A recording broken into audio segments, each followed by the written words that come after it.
So 8:45 on my clock, so we start. So welcome everyone to this webinar on exercise testing and training for athletes. My name is Daniele Cardinale and I'm the head of sport physiology and performance laboratory at the Swedish Sport Confederation. And I'm affiliated at the Swedish School of Sport and Health Sciences.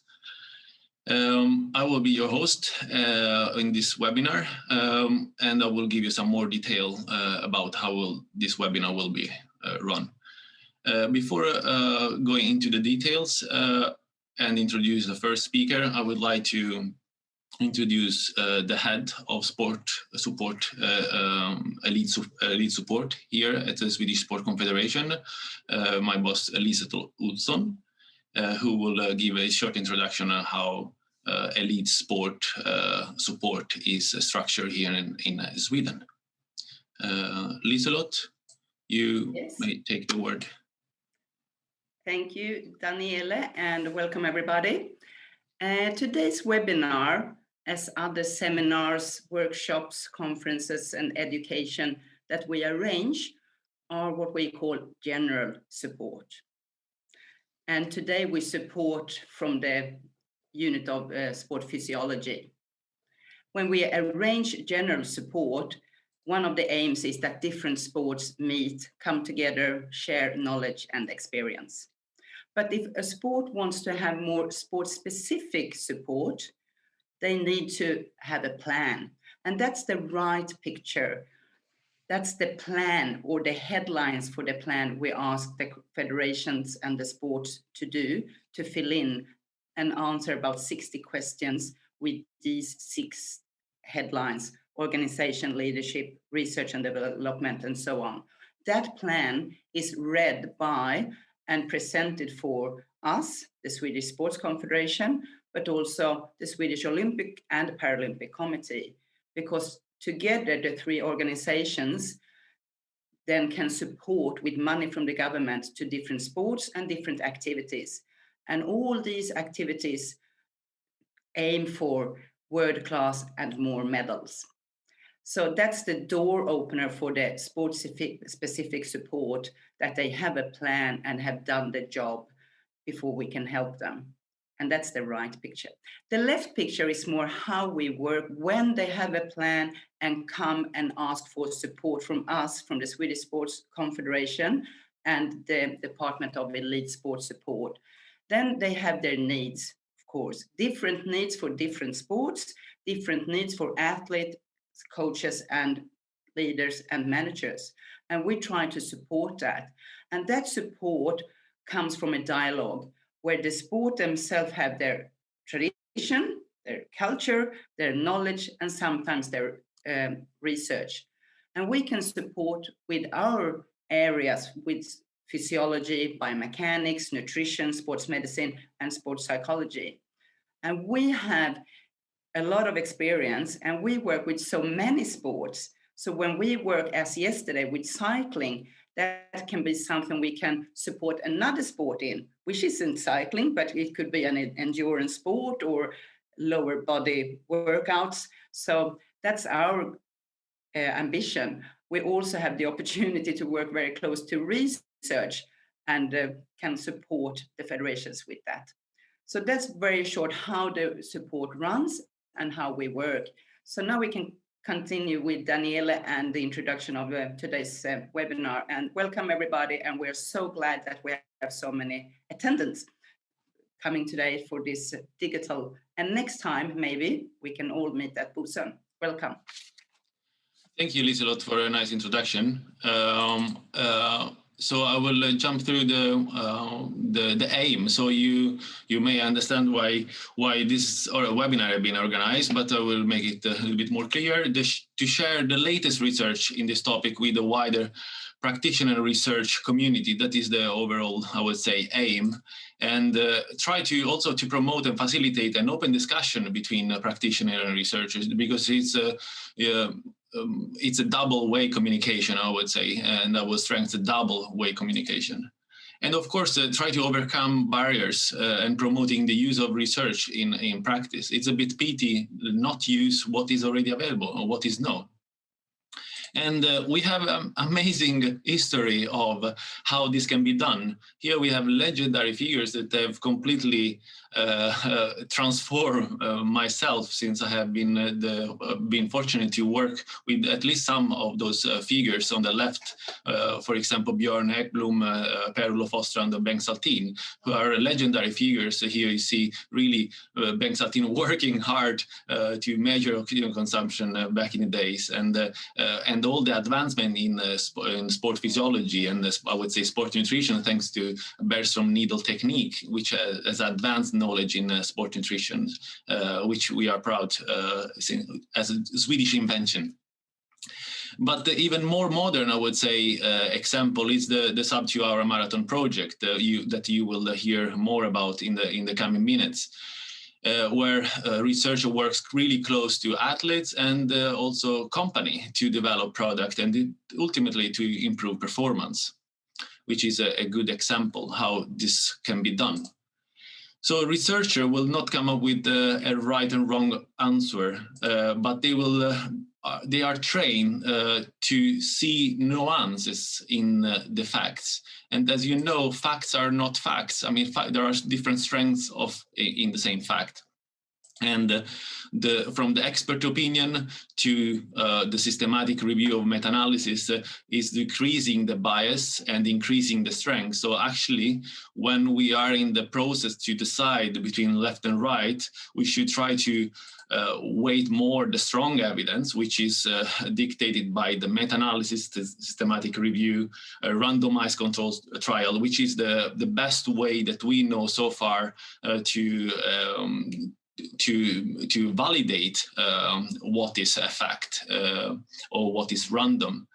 But when this strong evidence have been already implemented, and this is a lot of in the cases of elite athletes that train for 10 or 20 years sometime, and all those strong evidence have been already implemented, then there is space for try to speculation or try to implement those what we call observational studies, which are less strength in the hierarchic structure of evidence, but case studies, expert opinion, or even unproven strategy. I would say even unproven strategy has a place in the lead perspectives, since you try to do things a little bit different, hopefully, to win a medal compared to another person on another side of the world. So our process here at the Swedish Sport Confederation is to focus exactly on the performance analysis. And when we do performance analysis, then we will come up with the key performance determinants. What are the key performance? What dictates a gold medal respect being on the national team or not being in a national team? And then we will also understand what are the factors that help athletic performance. And I would like to stress the importance not only on those physiological and biomechanic or nutritional facts, but also psychological facts or nutrition facts, which are a bit away from the performance analysis of the key performer. But if you don't have the right nutrition, it doesn't matter if you sleep well or you are well balanced in the work-life balance, then it will be difficult to perform at Olympic game. So the number 3 are factors that help athletic performance, but they can be key at that level. And that is what we do here I put it both the English and the Swedish translation. So the Swedish Sport Confederation Performance Laboratory here at Bosön, which is the Laboratory for Prestationsutveckling, and the short is the RLP. And we do different testing on different characters, but we have also the fortune to have also not only laboratory tests, but also field tests. And biomechanic tests that can be linked to the physiology, and also biochemistry and, for example, hematological changes in different parameters. It can be done. But we also fortunate to have a nice climate room where we can simulate, for example, Tokyo environment or 5,000 meters altitude if we want. And the whole idea is to have a master plan. And having a master plan that will allow to individualize when is wise to add some checkpoint, to validate the training period. That can be, I call it hard and smart. And then hopefully we will be able to compete. Not sure in this pandemic when competition is available, but this is the ultimate test that will see if you are in the right direction. And then hopefully we have the possibility to adjust and then do this again and again. And the more we do, the more we have checkpoints and competition, then we will be able to refine and be better in this master plan. And you are the audience is well educated. I saw the registration, So I know that you that are listening are well aware and kind of used to see those complicated charts where performance is only on the physical part can be desiccated in different chart, which give us a really complicated picture. So I would say that elite sport is not simple, but that's why we have the task to sorting things out to make it easier for the practitioner and to other people working in the field to do the right thing and to apply the right science, the right research in the right context. So that was my short introduction, and the next speaker is Professor Andy Jones, a professor in applied physiology at the University of Exeter. Is really well known professor doing a great scientific work that facilitate exactly the transfer of knowledge into field, but also a great increase of knowledge, I would say. He will give 2 lectures in a row, I would say. One about the critical power concept, and another hot topic and really loved topic from Andy is on the physiological requirement of running a sub-2-hour marathon, which is unbelievable to run so fast. So the floor is yours, Andy, and welcome. And thank you again for offering your knowledge to a wider public. Top. Thank you very much, Daniela. Can you hear me okay? Yes. Great. Excellent. Yeah, well, thank you very much for the invitation. I noticed there's more than 200 people on the call, so that's very gratifying. Very good to be here. As you mentioned, you're certainly keeping me busy because I've got 2 lectures in a row. We've got a short pause in between, and I hope that we get time to have that pause just so that we can all reset. The 2 talks, as Daniela mentioned, are critical power and then the 2-hour marathon, but there is some connection between them. So if you bear in mind some of what we learn during the critical power lecture, then we'll be able to apply that subsequently to the 2-hour marathon. So in terms of this talk on the critical power, and I hope that some of you at least have some background knowledge to it, I'm going to tell you what the critical power concept or critical power model is. I'll tell you what the physiological determinants and consequences of this so-called hyperbolic power-time relationship is. And again, don't be too concerned by the wording there. I'll explain what hyperbolic means, and we'll talk about the power time or power duration relationship. And I'm going to then, importantly, I think, because this is all about the translation of knowledge, talk about how understanding of the critical power concept can aid the application to endurance training prescription. I mean, training generally, but I'm going to specifically focus on endurance.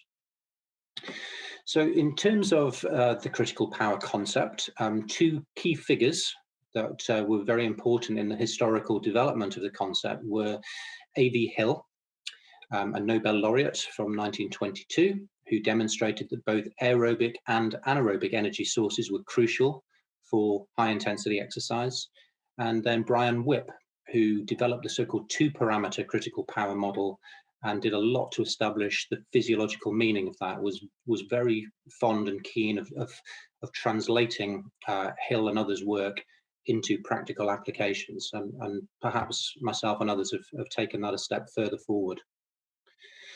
So this is the original figure from A.V. Hill's paper published in Nature back in 1925.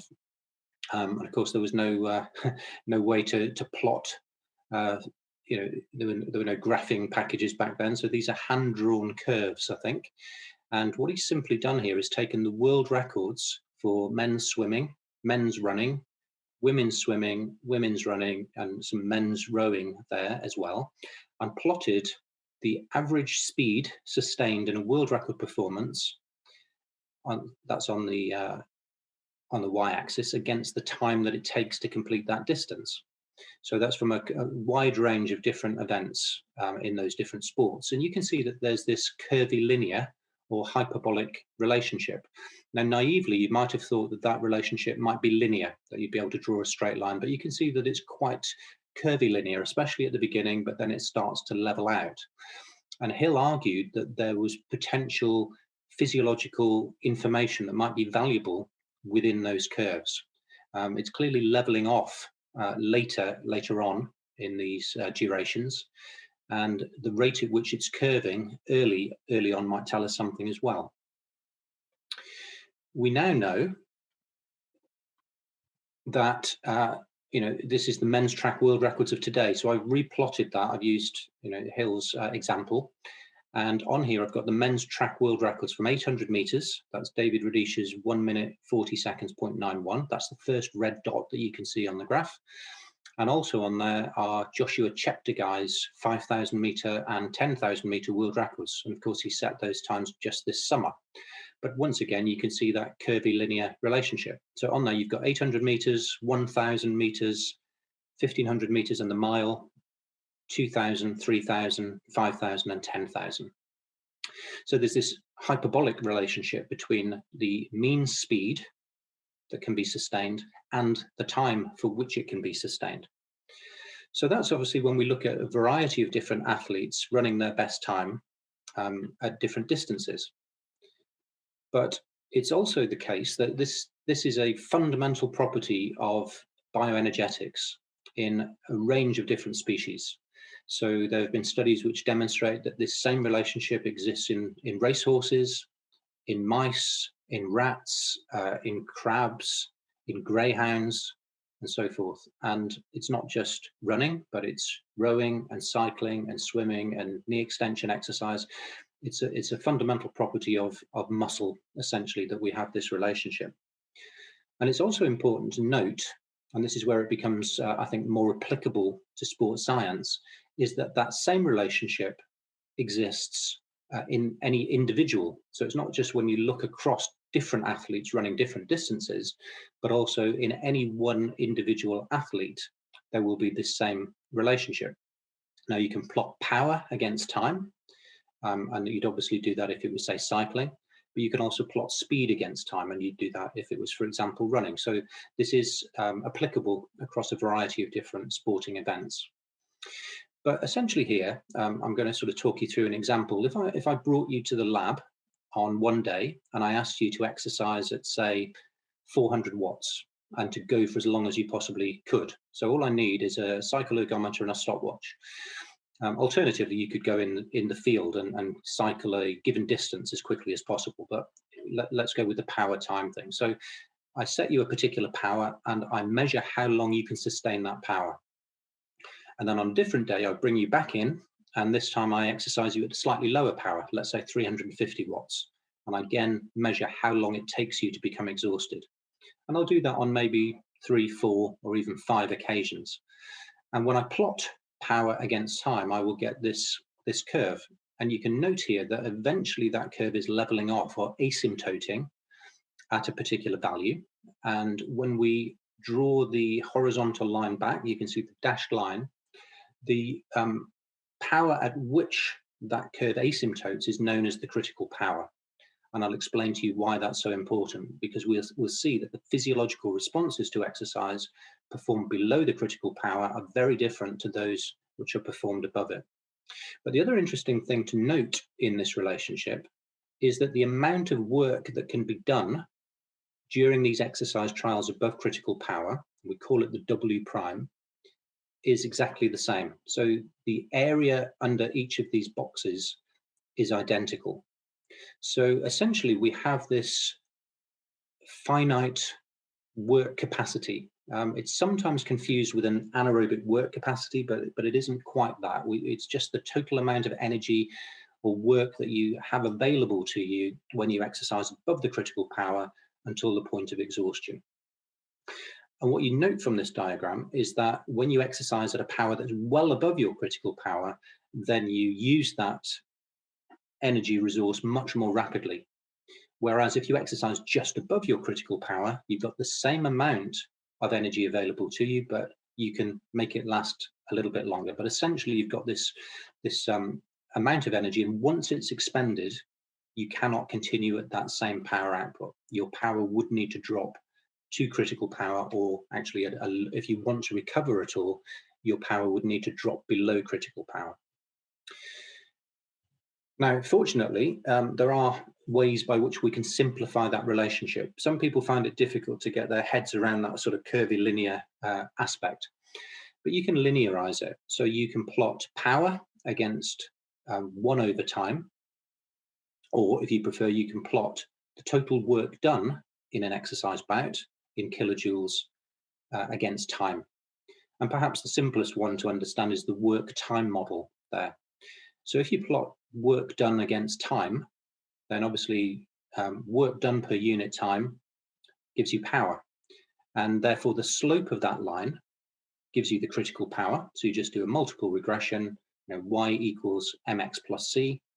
The slope gives you the critical power, and the intercept of that relationship gives you the w prime. So there's a very simple way by which you can solve that curve just by transforming it into this linear fashion and reading off the values.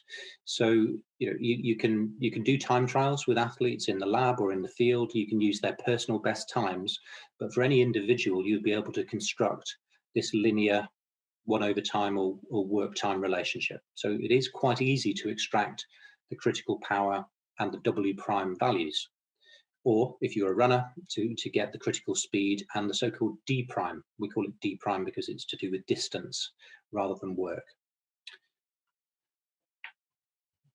So now the reason physiologically why critical power or critical speed is so important is that the physiological responses to exercise are very different. And one of the first demonstrations of that was by David Poole and colleagues working, including Brian Whipp, who I've mentioned earlier, and they published this paper in Ergonomics back in 1988, which has received a lot of citations and is pretty famous now.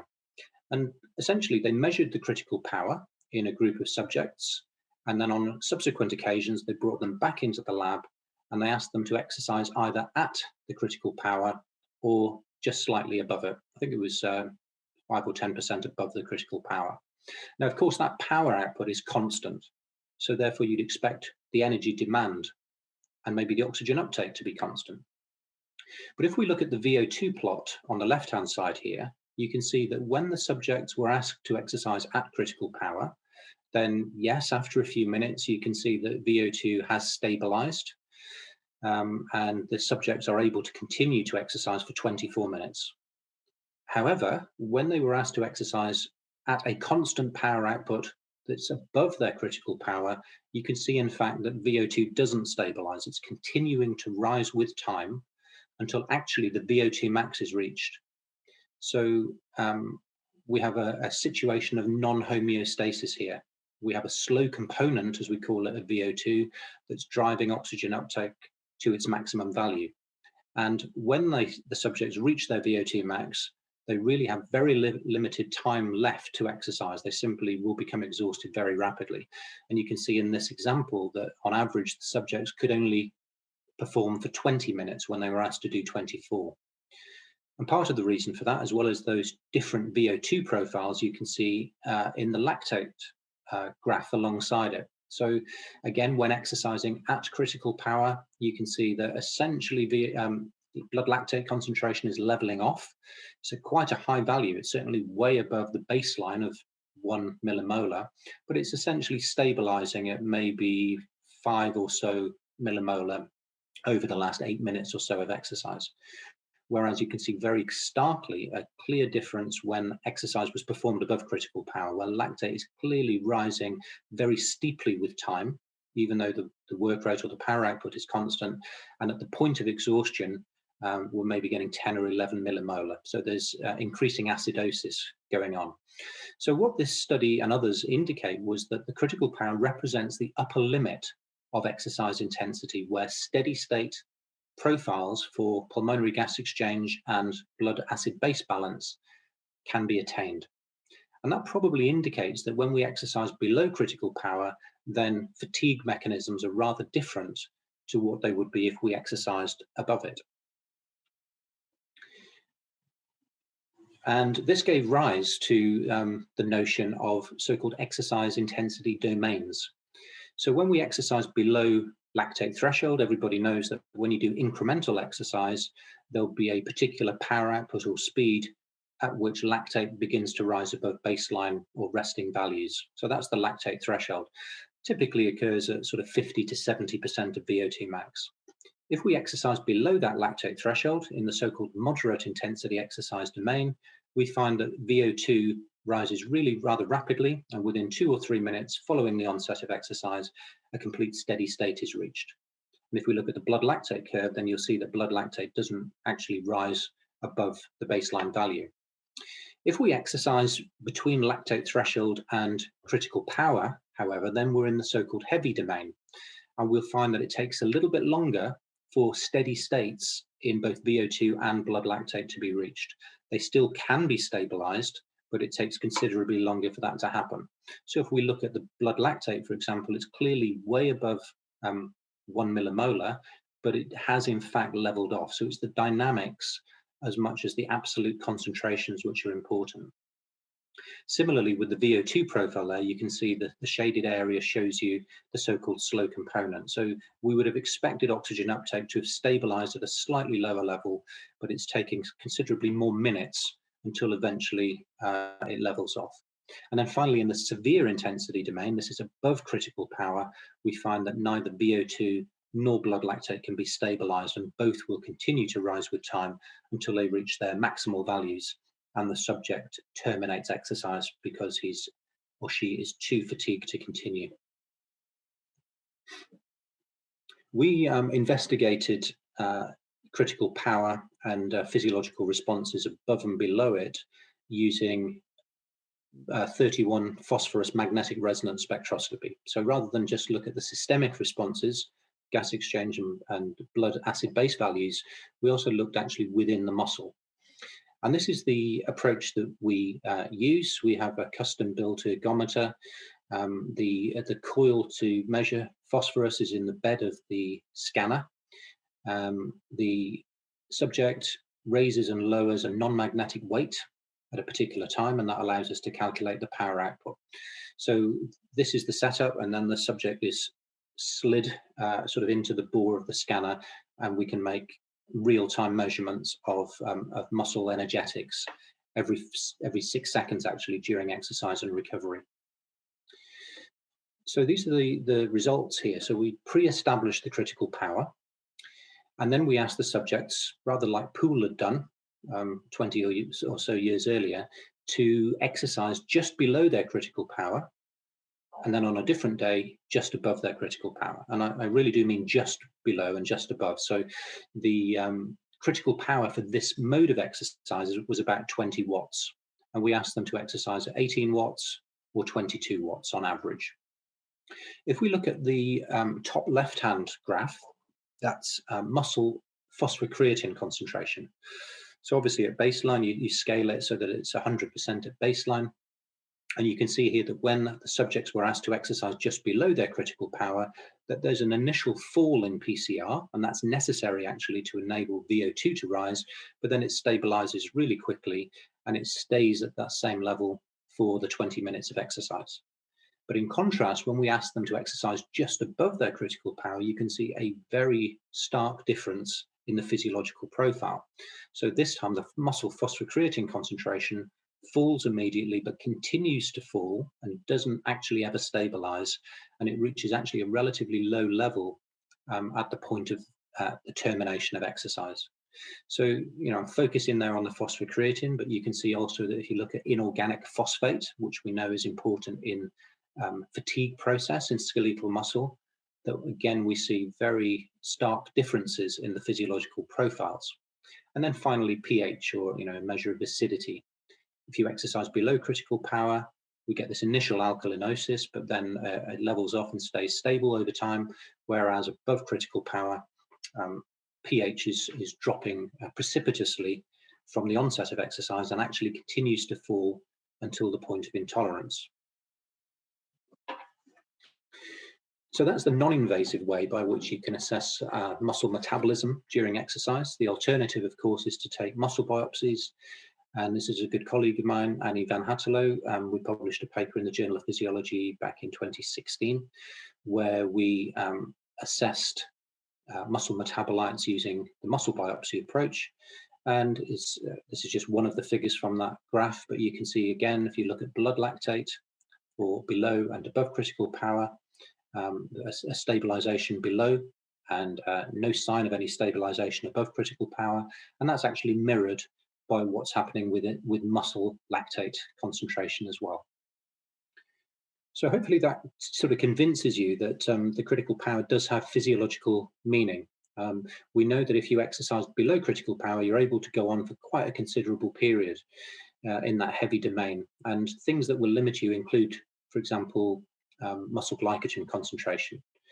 Whereas when you're above critical power, there's this cascade of effects that happen. Phosphocreatine is falling, inorganic phosphate is rising, acidity levels are rising, and it's probably that combination of factors which collectively mean that it's increasingly difficult for muscle to contract. In other words, fatigue is developing and exercise cannot be continued.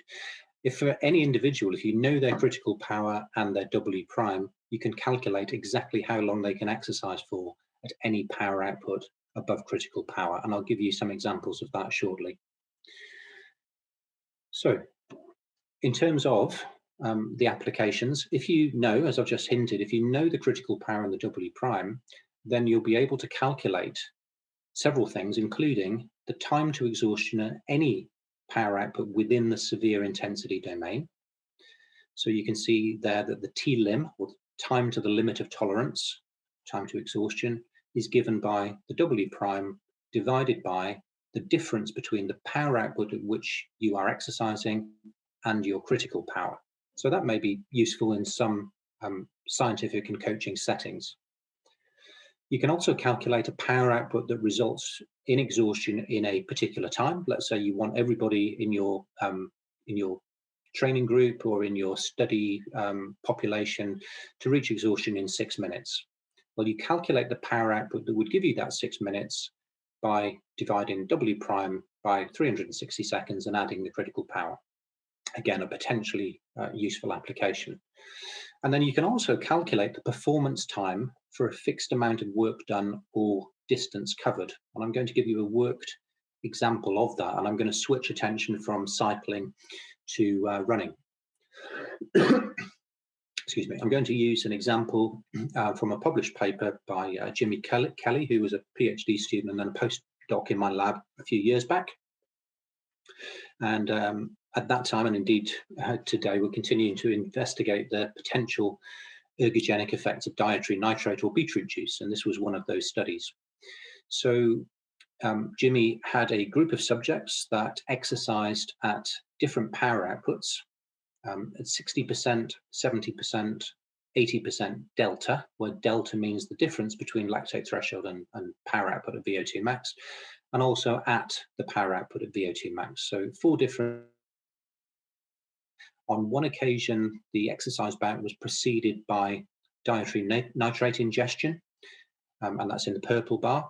And on another occasion, those exercise intensities were preceded by placebo supplementation. And you can see that in 3 out of the 4 cases there, the time to exhaustion was significantly higher when the subjects had consumed dietary nitrate compared to placebo. So that's fine. But of course, because you've got those 4 intensities, which actually are within the severe intensity domain, it means that you're able to construct a power-time relationship and actually ascertain the critical power and W prime. This is what it looks like when you do that. So the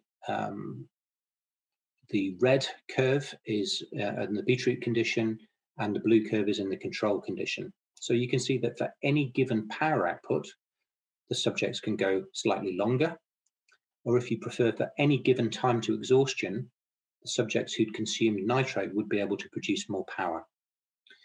Now, actually, when we calculated the critical power, it was higher, but only by about 1.4%, which was not statistically different between the conditions. And when we calculated the W prime, it was almost 9% higher, which seems substantial, but actually was non-statistically significant as well. But you can see quite large sort of standard deviations there too. But nevertheless, because both critical power and W prime were increased, it's possible to insert those numbers, the difference between those two conditions, into the equation that I presented you on the previous slide to see what difference that might make to performance. And this is the predicted effect on performance. So we've got a hypothetical athlete. So again, I've switched from cycling to running. And this hypothetical athlete has a critical speed of 5.6 meters per second and a D prime of 73 meters. If we want to calculate what their best time for 5,000 meters might be, then we can take 5,000 minus the D prime, so minus 73, divided by the critical speed of 5.6 meters per second, and you would calculate that the time to take 5,000 meters would be 880 seconds, or in other words, 14 minutes and 40 seconds. So a pretty fast time for 5,000 meters. Now, if we assume that after nitrate supplementation, this athlete gets a 1.4% improvement in their critical speed, so they go from 5.6 to 5.68, and if we assume that they also get an 8.5% improvement in their D prime, which takes them from 73 meters to 79.2 meters, and then we redo that calculation, we find that on this occasion, they can now cover the 5,000 meters in 866 seconds, or 14 minutes and 26 seconds. And that's a 14-second improvement overall, or a 1.5% improvement in performance. And indeed, typically, we find about a 1 to 2% improvement with dietary nitrate interventions. Now, it's only 14 seconds, or it's only 1.5%. Or you could say, wow, that's 14 seconds or a 1.5% improvement in my performance, which could actually make a substantial difference to where I finish in the field in that particular race. So that's how you can use critical power or critical speed to work out the potential efficacy or magnitude of an intervention on performance. The other thing I wanted to talk about, and this sets the scene a little bit for what I'll come on to talk with you about on the marathon, 2-hour marathon talk, which follows this one, is how does this relate to some events? Now, for track events, the severe domain is between about 800. I mean, it has to be substantially aerobic. So we're talking about 800 meters, maybe out to 10,000 meters. So between sort of 2 minutes and 30 minutes. That's your range for the severe intensity domain above critical speed. But there are, of course, lots of endurance events which take place below critical speed. So what relevance might critical speed have here? Well, I've got an example here from, this was 12 elite runners. We got their information from Power of 10 or from IAAF statistics on the internet. And we took their best events between 1,500 meters and 15 kilometers. In most cases, we had at least 3, but generally more than 4 distances. And where necessary, we took road performances rather than the track, because we were interested this time in marathon athletes. And what you can see on the graph there is just distance plotted against time. So the slope of that line is the critical speed, and the intercept is the D prime. And this is an example from Haile Gebrselassie, the famed Ethiopian distance runner. And we've got times for him for 2,000 meters, 3,000 meters, and so on, right up to 15 kilometers. So that's distance against time. And for Gebrselassie, his critical speed comes out at 5.91 meters per second with a D prime of 351 meters. So that's an example of how we calculated or estimated critical speed and D prime for one runner, but we did that for these 12 athletes. And here are those 12 athletes. So you can see Gabriel Selassie listed there. Eliud Kipchoge is there too. Lots of famous marathon athletes. A couple of British ones at the bottom. Steve Jones, who I used to run with at Newport Harriers, and no relation to me, and Mo Farah. And what you can see there is their critical speed in meters per second, their D prime. At the time at which we did this analysis, their best time for the marathon, the speed during that they would sustain during their best marathon, and then the fraction of the critical speed that they sustained during their best marathon performance. And I think quite remarkably, given some of the caveats with the approach that we took, you know, some of the personal bests, especially at shorter distances, were run sometime before. But what it shows is that on average, these athletes were able to operate at about 96% of their critical speed for just over 2 hours. So they appear to know exactly where their critical speed is. Essentially, the critical speed gives you the maximal sustainable metabolic rate. Once you go above that critical speed, you start to use your glycogen more rapidly, you start to accumulate products, metabolites, which are related to the fatigue process. So it's important that when we run these longer distance events, half marathon and above, that the athletes operate below their critical speed. Obviously, the higher the critical speed is, the better their performance will be. And when it's the marathon, critical speed is much more important than D prime. If you're an 800-meter runner, then your D prime is relatively, I mean, it's not more important than your critical speed, but in terms of the balance between critical speed and D prime, then there are effects of the distance that you specialize in.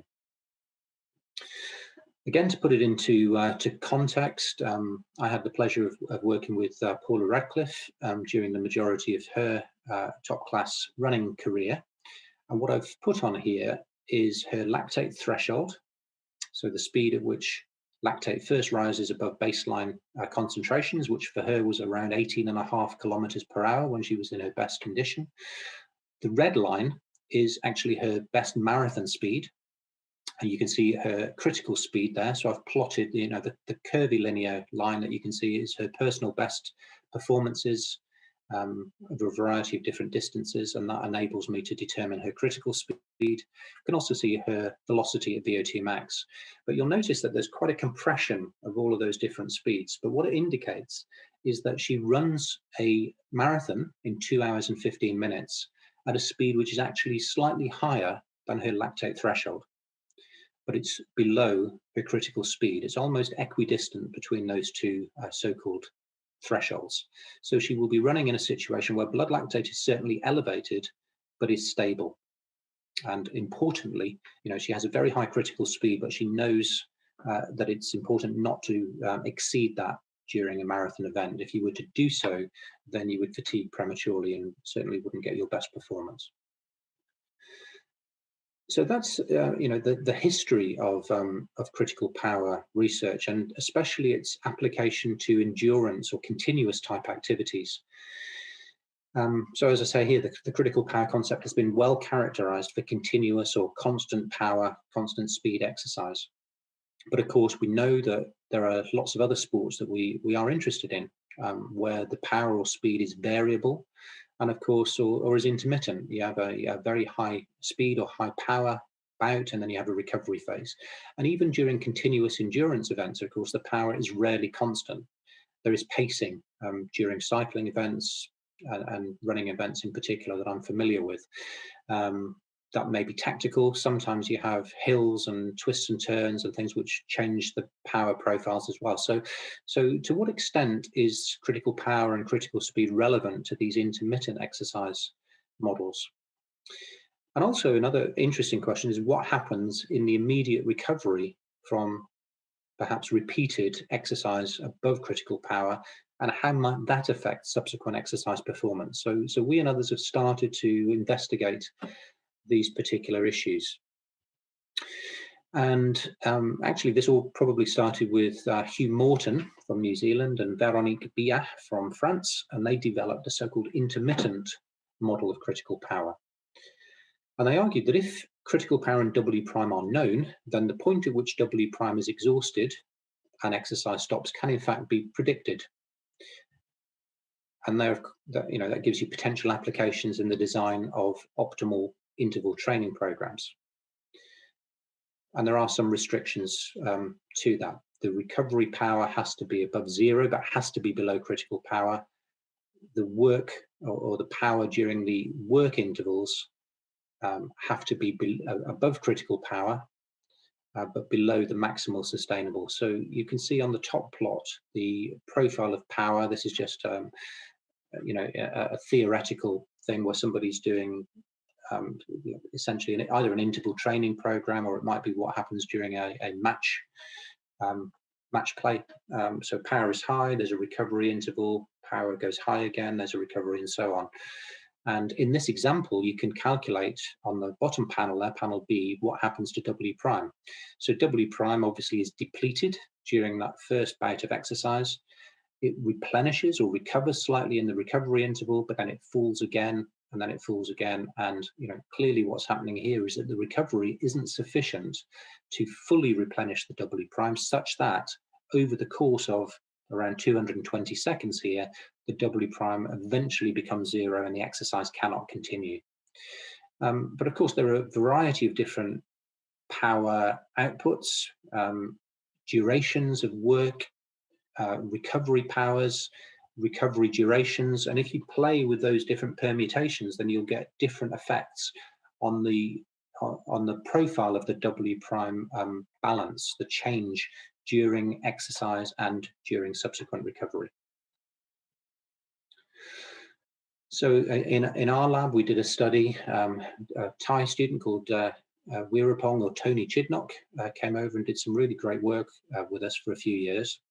In this study, he had people exercise continuously for 6 minutes, I think it was, or the power output that would give 6 minutes. They did that continuously, or he did a protocol where they exercised above critical power and then recovered, so-called, at a power output that was above critical power, so in the severe domain, or they recovered in the heavy domain, or in the moderate domain, or came right down to 20 watts. And the idea was to see, well, what is the potential profiles? How does W prime change during the work interval and during the recovery interval with this type of design? And again, predictably, this is what you find. So the work output, or the amount of W prime depleted in the work interval was the same each time, but of course you're messing here with the intensity of the recovery. If you have a severe intensity recovery, then in fact you don't recover at all and you become exhausted very rapidly at the same time as you would if you exercised continuously. But you can see that if you have a low intensity recovery, then you recover more W prime in the recovery intervals, and it means you can go longer.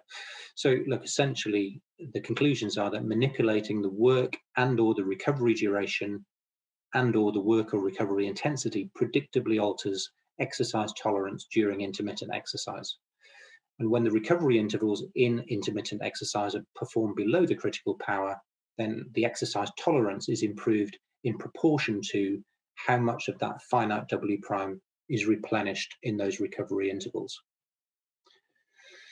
So here's Hugh Morton, who I've mentioned already. And he showed that the amount of W prime expended in a work bout is the product of the exercise power minus the critical power multiplied by the work duration. And similarly, the amount of W prime recovered during a recovery interval depends upon the difference between the recovery power and the critical power and how long you recover for. So knowledge of an athlete's critical power and W prime allow you to construct interval training sessions, which may or may not be optimal. So the exercise power, exercise duration, recovery power, and recovery duration, as well as the number of work bouts, can all be manipulated independently and his equation solved to produce a variety of sessions that are theoretically possible for the athletes that you work with. And here's an example. Here's a cyclist with a critical power of 300 watts and a W prime of 21 kilojoules. And they complete work bouts at 400 watts for, say, 60 seconds, and they have a recovery interval at 150 watts for 30 seconds. You can calculate that 6 kilojoules of work, or of W prime, sorry, is expended during each work bout, and 4.5 kilojoules is replenished within each recovery interval.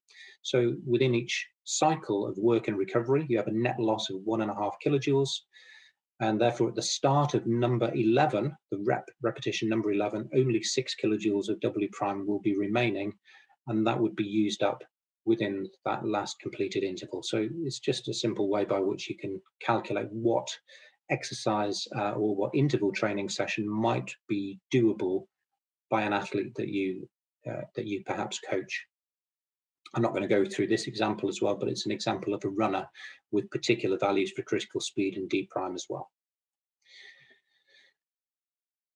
Now, importantly though, Morton's model assumes that the W prime or the D prime are used linearly during exercise, and that seems perfectly reasonable, but also that they're replenished linearly during recovery. And while that's a reasonable first assumption, it turns out that it isn't quite true. So unfortunately, it gets a little bit more complex.